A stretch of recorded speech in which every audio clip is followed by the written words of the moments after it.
brutal reality is that nations who lead this transformation will attract investment from high-value global businesses and foster technological innovation. Those that don't risk failing. It shouldn't surprise anyone that given the technology we have available today, that the assembly line, a concept developed about 100 years ago, is no longer necessarily the best way to manufacture vehicles. Not only has the product changed with the millions of lines of code embedded into the car, but the operations also have substantially changed with the advent of IoT. Moving at pace is of course key for digital manufacturing in automotive. The digitally fueled future we have ahead of us. There's so many opportunities that we can help with the development of hydrogen, EV, and what's more into the future. We are embracing digitalisation through the implementation of simulation, operating systems, and 5G. We are at a crossroads, and the UK's position within the global market hangs in the balance. Lovely, thank you very much indeed.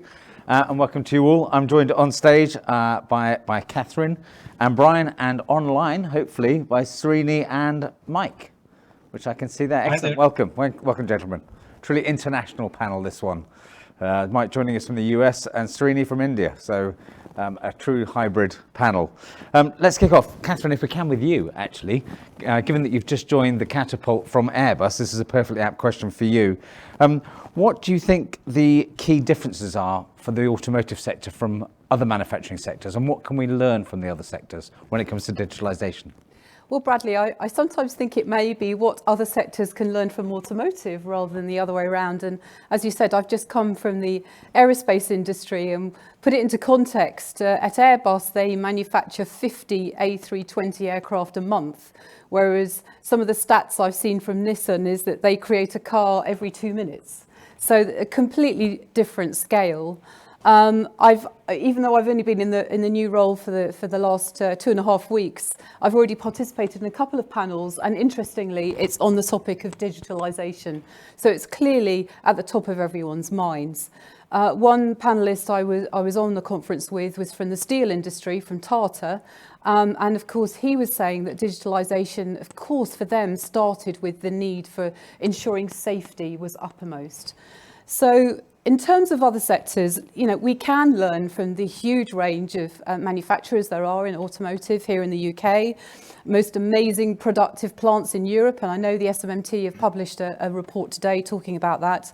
Formula One, I know you had Ruth here earlier from McLaren. Think about the modelling, the analysis they do real time.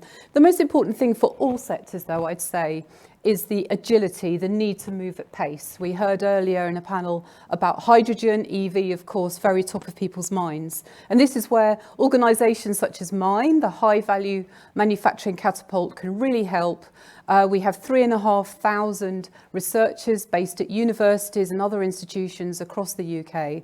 And we can help maybe some of the smaller companies who are a little bit nervous about the digitalisation story, about how to get things to market. So there's some great examples I can talk to you about later, Bradley, but really I think we can all learn from each other. Fantastic, thank you, great answer, thanks Katherine.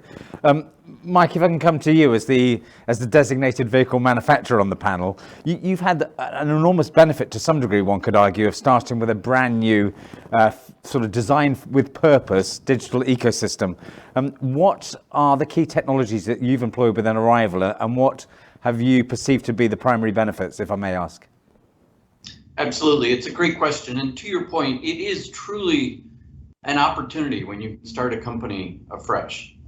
You don't have a set of legacy systems in place. You can truly step back and look at how best to accomplish your goals given all the technology available today. In our case, in Arrival's case, that meant to the theme of the panel, really focusing on software. And in fact, over half the engineers with the company are software engineers. And we think of ourselves as a tech company that's also manufacturing vehicles, because it influences how we look at all the different problems we face and opportunities we have. And we try and do absolutely as much as we can through software. And that's not just with the product. It's not in the product. It's not just the analysis of the design of the product. It also extends into the manufacture of the product. And it's one of the reasons why we believe there are better answers to vehicle manufacture using today's technologies than the traditional automotive assembly line. Thanks very much, Mike. That's a great answer. And I think one of the interesting things that, again, Katherine mentioned is agility. And I think some of your experience, and I believe you had many years at GM and then moved into a rival, is around that agility that we need to learn from maybe as well. Certainly some of the more established players that are being challenged by new market entrants. One of the key lessons, I think, has to be being brave, being agile, and taking more risks than maybe are not as usual to take in the established players. Moving quickly now to supply and distribution, Brian, if I can turn to you. I know recently ABP have invested very heavily in digitalization across all your ports. What has motivated that investment? Quite simply, talking to our customers. We got close to our customers, talked to them, trying to understand what their challenges are, what their problems are, what is happening to them in the future. And there were three core themes out of that. One is obviously decarbonisation. Second is transition to EV and alternative fuels. But third, the key one is digitalisation.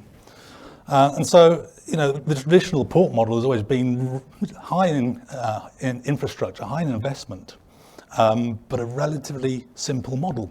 Provide a quayside, provide a car park, and maybe a few buildings to do some PDI work. That's all changing. We can't do that now. The OEMs need more data. They need real-time live data throughout the whole of the supply chain. That be from shipping to arrival to handling through the process.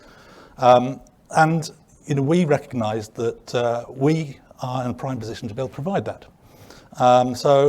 And it then provides the OEMs with the ability to develop their own e-commerce process throughout the whole process, right to the end point. But probably also the key thing here for us was the ability to measure and manage operations. Now that's from our own perspective, but also from customers' perspective, because ultimately when we're looking at sustainability, you need to be able to measure, manage and improve. Without the data, without the digitalization, you can't do that. So we need that at every point through the supply chain.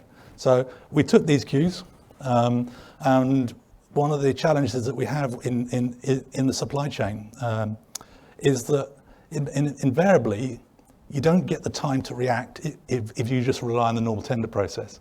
You have 12 months, basically maximum 12 months. So you need to take a step, make sure that we're prepared for what's coming up. So that was the key reasons behind the decision that we invested early. Interesting, and I think we'll hear a bit more from you later as well on one particular application. Moving now to Srini, I think one of the things we're seeing very clearly as we move to a much more connected and certainly electrified world is our products in the automotive sector are becoming much more commoditized, and therefore we're going to be much more reliant on a digitalized value chain in order to be successful, and much more emphasis on data and frictionless and secure transfer of that data and sharing of IP, if I may dare say so as well, from the OEMs with that value chain.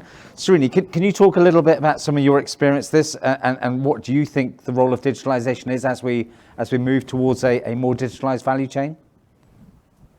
Yeah, sure. What I would say is, let's imagine for a moment the traditional value chain. It's like a stream flowing from the left to the right, merging the tributaries into it, and then you hand it over to the dealer network, and then finally the vehicles merge into a sea of usage. But all of that is set to change today, primarily because we are dealing with some very significant changes in the way the customers would like to perceive value.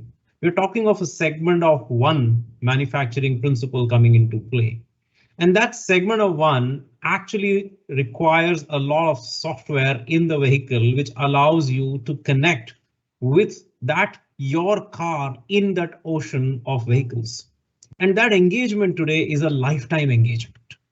So the role of the manufacturer today is no longer just to be a part of that stream, but has to accompany the customer throughout the journey and throughout that life cycle. So two things come up as part of that. Number one is the whole sustainability cycle, which means that you have to also look at the recycling and the remanufacturing value chain, which is what the demand of the new environment is all about. And the second is the data, which again, Mike spoke about.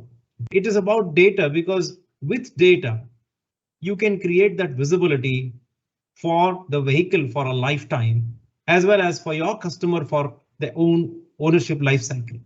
So we in fact would say that the vehicle itself is today a commodity with layers of customer experience and data. So effectively, I would put it, we're seeing the car as an experience platform, like a mobile phone, if you see, and data as the empowering tool with which you can deliver more value-added services. Thank you, Srini. And I think that has become clear in a lot of the conversations we're having with industry at the moment is the very boundary conditions that we're used to within the car industry have changed for engineering. We're going to be engineering product while it's in the customer's hands, much like, as you say, consumer technology today. And I think that is quite a mindset change for many engineering functions to think way beyond their traditional boundaries and think about engineering product and using data from the field to inform better decision making on behalf of the clients, as Brian was talking about earlier. Thank you. Brian, I'm not a big maritime guy. What exactly does the digitalization of a port look like? Well, for us, we're taking three elements. One is simulation. Second is connectivity through 5G. And third is the element that glues it all together, which is our operating system. So from the simulation perspective, what we've got is now a great simulation tool where we can map all the existing operational processes. We can measure them, but it's also self-learning. So we can create scenarios and optimize the processes for ourselves and for our customers. And that will enable us then to map everything that we do within the port.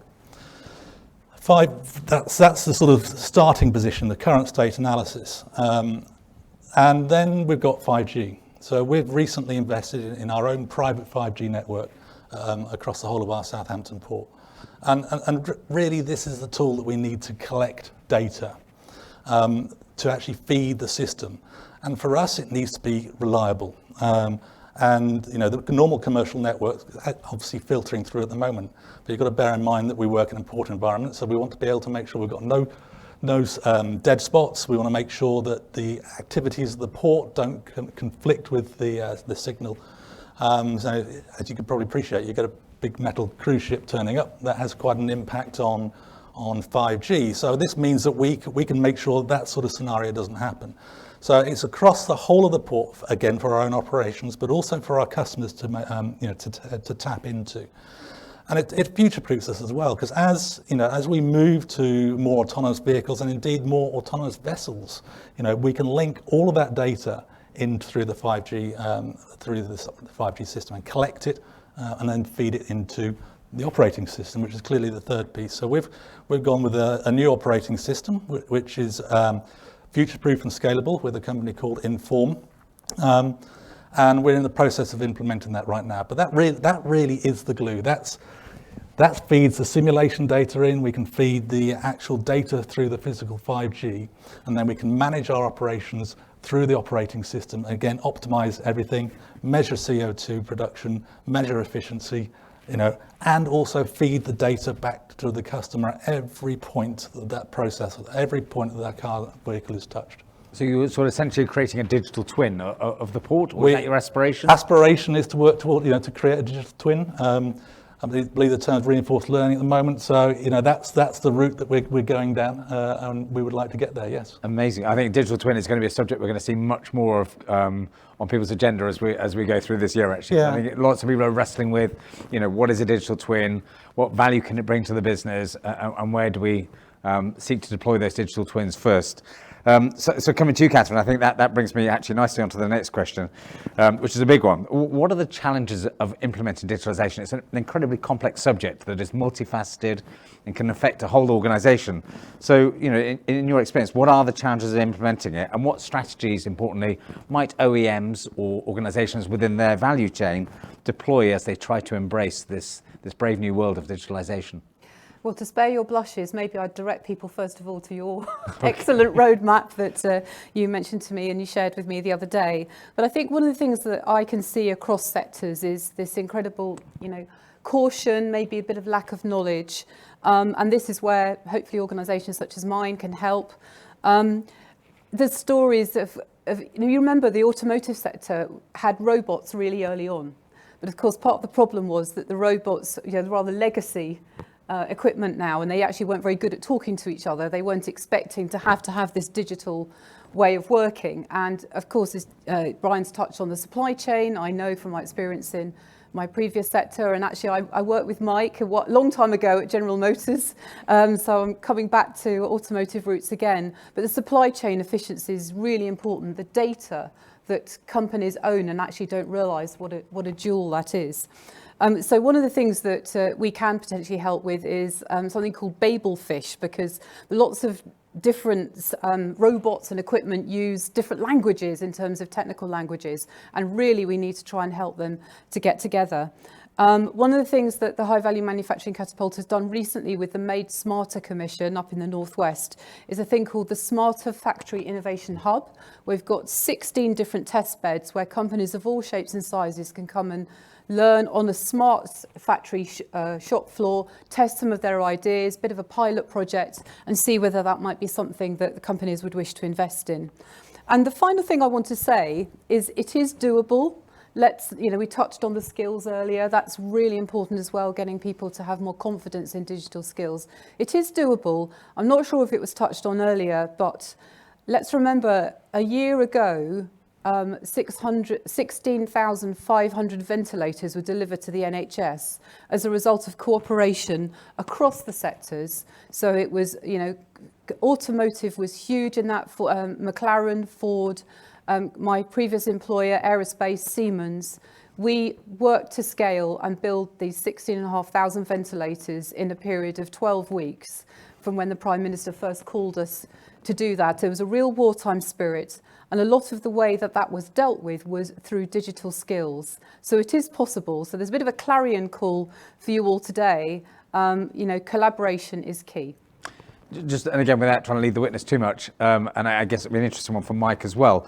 What about the role of culture and leadership within that transformation? Do we have a challenge there within the UK? It'd be interesting from your perspective, from coming from Aero, and again, Mike, yours, spending many years at GM, a very large corporate, and then going into essentially a startup. You're more than a startup now, but coming from grassroots. Do you think the larger companies do have a challenge when it comes to transforming their cultures and thinking about adopting new ways to address these new challenges? Maybe Katherine, yeah, by all means. Well, to prepare for today, I obviously spoke to the experts in our centres, having only been in the organisation 2.5 weeks. So we have the Manufacturing Technology Centre up in Coventry. We have Warwick Manufacturing Group, and I know they work a lot with automotive companies. But the most interesting line on the culture thing I had, Bradley, was from a colleague called Rab Scott, who runs the Smart Factory up in the AMRC in Sheffield. And he gave this great line. It's always nice to quote from proverbs and quotes, but a Chinese proverb: the best time to plant a tree is 100 years ago. The second best time is now. So I think the point is we just need to get on with it. Very good. Mike, from your perspective, I sort of talked about your journey. Any interesting insights? Well, I think there is a difference, and there certainly is work that can be done in established companies on culture. Because I can tell you from my own experience, having worked for General Motors for many years and now working for a rival, there is a difference in the culture. It's as you'd expect for the startup. It's very entrepreneurial. It's very fast-paced. It's people that are very comfortable with ambiguity and change. And of course, if you have an existing company, you don't really have the option to start over hiring everybody new. But I think what you need to look to do is infuse more of that culture into your company. And how do you promote those cultural values and move people ahead in the company that live those cultural values? And I would also tell you, I've learned a lot from the software people in our company. In the software world, there has been a lot of development on different ways to develop products, different ways to go about solving problems. And I think all of us in hardware-based industries can learn from that. I go back to one of the comments Srina made. We make commercial vehicles, and we really look at our vehicles as devices on wheels. People purchase them not necessarily for the hardware involved, that's of course part of it, but for the jobs that they can get done with that hardware. And I think over time, software and digitalization will play a larger and larger role in how you get those jobs done and how efficiently you get them done. And so I think picking up this software sensibility, this device-centered sensibility will be important going forward. Excellent. Thank you, Mike and Katherine. Srini, coming to you, and again, it's sort of a potentially obscure question. I can't believe anybody hasn't got a football anecdote in either yet. But are we in the UK, given the importance of today, are we in danger of being a bit like 5-year-olds playing football at the moment and all chasing the gigafactory battery technology route and sometimes forgetting there is more to a car than a battery and that there's a big challenge around integrating many other technologies that our customers and clients are wanting in the car? And to you, from that, with that, where do you see the UK automotive needs to focus digitalization most? I think it's a very interesting point of time from both the industry perspective as well as the geography perspective. If you look at the traditional automotive business, 40% of the cost was maybe just materials, and then there was the brand. Today we are talking of 40% of the value probably being software. And then there is material, there is brand, and then the product in use, right? So you have services that you provide afterwards. Now, if you just look at that component, what this has made is from a traditionally location specific industry, it has become location independent, which means that a good portion of the value of the automobile today is not dependent on where you are physically based. So the geographical limitations of UK as such can be easily overcome by participating in the most rapidly growing component, which is the software driven services. And I would actually point out 3 core areas where there is tremendous opportunity to leverage. The number one is the innovation and R&D part of it, which is essentially an ecosystem where you could work with both academic partners, with startups and many others. And there are tons of areas, whether it is battery research, whether it is material science in designing the usage of the car materials and so on and so forth. I think there is a big opportunity sitting there. The second part of it is obviously with more and more connected or autonomous vehicles hitting the road, there is a lot of software, and that's not a one-time software. You're going to do software updates and you're going to do so many other things. You're going to provide services. And there is a huge opportunity to participate in that software play by developing the necessary skill base. The third place where I would see is data. Everybody before me spoke about data, whether it's in the port, whether it's in the plant, and whether it's in the car. Now, participating in the data play, analyzing the tons of data that is coming out of the vehicle in use itself is a huge opportunity, which is not dependent on where you are physically located. So there is an opportunity to overcome the fact that auto industry has grown around 5 or 10 centers over the last, say, 50 to 70 years to build new centers of excellence, such as the UK, which can have a significant role to play. Brilliant. Thank you very much indeed. Great answer. So just to remind you, all of those online as well, I will be trying to come to the audience both in the room and virtually. So by all means, submit your answers online, or if you've got a question, do put your hand up and I will try and see you beyond the lights. So coming again, back to you, Katherine, to some degree, and I'm sorry to keep coming to you with the really difficult ones. Obviously, the journey of digital transformation or embracing new digital science within organizations is a hard one, especially in the current climate for organizations to focus on. Their agendas have become a lot shorter, given what they've had to face over the last 18 months. What support out there is there for companies that genuinely do want to embark on this digital transformation? How do they get help? Are we doing enough nationally? Are there organizations they can turn to for support? Well, I think automotive is the same as any other sectors. You really can learn from each other. So I know it's very tough competitive environment in automotive, but there is so many ways that this cross collaboration can help, whether it's particularly, some of the supply chain is shared. So encouraging, if the OEMs can encourage their supply chains to, to jump into the deep end a little, and it shouldn't be seen as the deep end because it's a great opportunity. I mean, the big opportunities might be for advice on process improvement, Industry 4.0, the more use of AI. All of these are technologies that are out there, and there's opportunities to learn more from organisations such as myself or other universities or other institutions as well. And I know, talking to government ministers, they absolutely want this collaboration to happen, and it needs to be part of our future. Brilliant, thank you. And again, we've actually got a question from online, actually, that's come up on my screen magically. And it's a good question. And it's an open one, so anybody can try and answer this one. How do you think we're stacking up in the UK competitively versus what is going on abroad and investing in digitalisation technologies? Are we keeping up with our neighbours and global colleagues? Are we falling behind? Anybody want to be brave and answer this question? Compare with India, maybe? Yeah. Srini, from your perspective?